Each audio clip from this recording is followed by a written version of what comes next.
Alright, welcome everyone.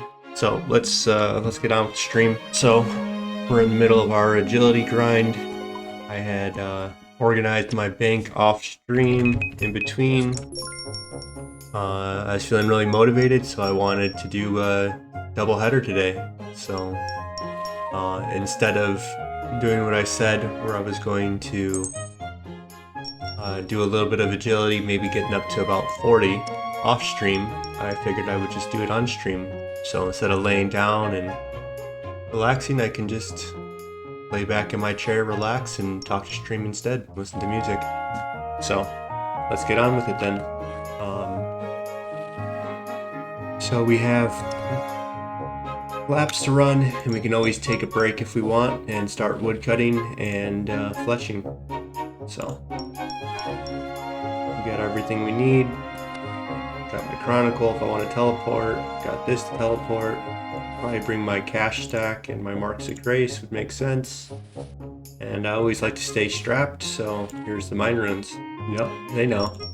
Airstrike. So yeah, we're a brand new Iron Man account. This is our 4th or 5th stream, I'm not sure at the moment, but we're on our graceful grind. You know, I think very symbolically, I look at history, I look at philosophy, I look at art, I look at media, I look at video games, and you know, there's certain connections I was making and have been making knowing that this was coming up soon. It's this connection that seems to be there between religion, grace, being more idealistic, and the shadows. We buy our graceful outfit at the Rogue's Den. It is a hooded figure with grace. Sometimes you hold on to your light by going into the shadow. And so that's kind of what I've been seeing about these, you know, marks of grace, the graceful outfit, and how that relates to a lot of the most famous media out there that we have. Of course, I'm talking about the one and only Caped Crusader, right? And what's the central theme of Batman? It's, well, there's several, but I would argue, why do we fall, Bruce? So that we can learn to pick ourselves up. And agility is what primed me to think of Batman, you know? Batman is the ultimate form of agility. Really keying in on this shadow right here, huh? I like seeing the cape and it is like very reminiscent of Batman almost, or like Catwoman or something, right? And look at me, Miss Catwoman right here.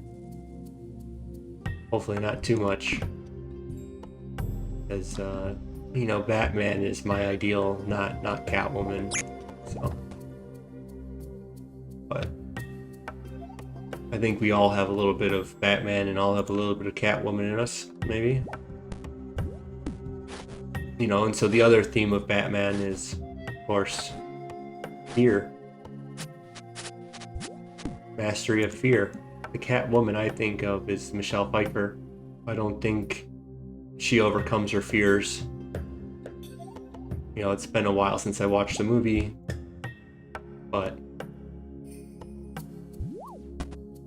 she kind of just gets past her fears, and I think causes her to go a little crazy. And so she becomes assertive, yes, she becomes empowered, yes, but at what cost?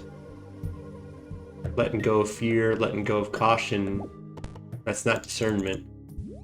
And that fear was there for a reason, and if you haven't dealt with that reason yet, maybe that fear is supposed to stay. Otherwise you go a little cuckoo. So yeah, the levels are coming in. It's really not that bad. This is the RuneScape I kind of fell in love with. Going and chopping trees and mining coal and whatever else, right? These monotonous things that you slowly built, and just a way to come home from school and relax. So let's go ahead and pet this guy. And so yeah, everything that I've been saying is a reflection of what I'm trying to do with this account. So my name on this is Failing Out Loud, and it's about me failing out loud so that I can face my fears. So, I'm not trying to be Batman, but I'm trying to emulate Batman to a certain extent. And that's, he was afraid of bats. Well, I'm afraid of the camera on me. I'm afraid of the Eye of Sauron.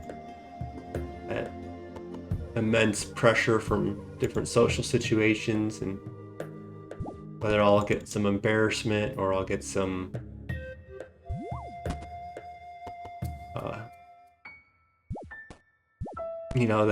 I recently moved into this apartment, and I went to go do my laundry, and I opened the door and I wasn't expecting anyone to be in the laundromat area, whatever you call it. And my reaction was to like freeze up, and like my neck tensed up a tiny bit because I walked into a room expecting to be myself, and there was someone was there and looking at me, and I was like a deer in headlights. And I don't think that's I'm not ashamed of that, but I don't think that's who I have to be. So I don't think you can just mentally get there though. So you have to kind of have a practice that gets you there. And because I think for years I've somewhat known, I should be calm in this situation or that, and that's who I'm like. So like what I'm trying to say is like I was mentally over all these things, right? That I was intellectually and like emotionally even at certain points that I thought I was past. But your body is going to have its own reactions, and it's going to trust its own experience, its own past history of how it reacted to different situations and what got it to us to survive and get to this point. And we have all this genetic past that also was built into that, right? That you can't just overwrite that just like on a whim. What if your whim is wrong? Your survival is dependent upon that. So, and so evolution demands that your soul requires more evidence than your brain's current thoughts and feelings. And so I'm giving my soul evidence that I can speak, I can talk in front of a camera, I can talk to people, I can breathe through it. I might get these immense feelings of pressure and, like just want to curl into embarrassment at different points. And, I said something. I don't really care about saying stupid things, but there's just like these different senses that come into me, different senses that, of thinking of what the other person's thinking of, or it's not really thinking though, it's more of like knowing. It's like all in an instant, it's just like this feeling swells up of, I don't think this is what they think. It's just like this emotional response of, I don't know, it's hard to explain it. Like intellectually, I often don't care what other people think of me, and I really don't live my life in a way that does care. But my body says differently sometimes. And so when there's a disconnect, I'd like to ponder and let that feeling flesh itself out and see if I can get words that match that feeling and have the confidence to say, yeah, that's accurate, or no, that's not really accurate. And so yeah, it feels like I'm past it, intellectually, that feels true. And even like emotionally, that feels somewhat true. But like there's just like, in the moment, sometimes the body doesn't react to reflect that. Even if emotionally and intellectually I can get past it in 2 seconds sometimes, there's that gut reaction. And so I think all of this is pointing to what I think I figured this out last stream. It's like two dogs that meet. You know, they should be nervous around each other. They should be checking each other out. They should be kind of curious and cautious. And so, yeah, you shouldn't, I don't think you should at least be, or it makes sense to not be 100% confident and safe in every social interaction.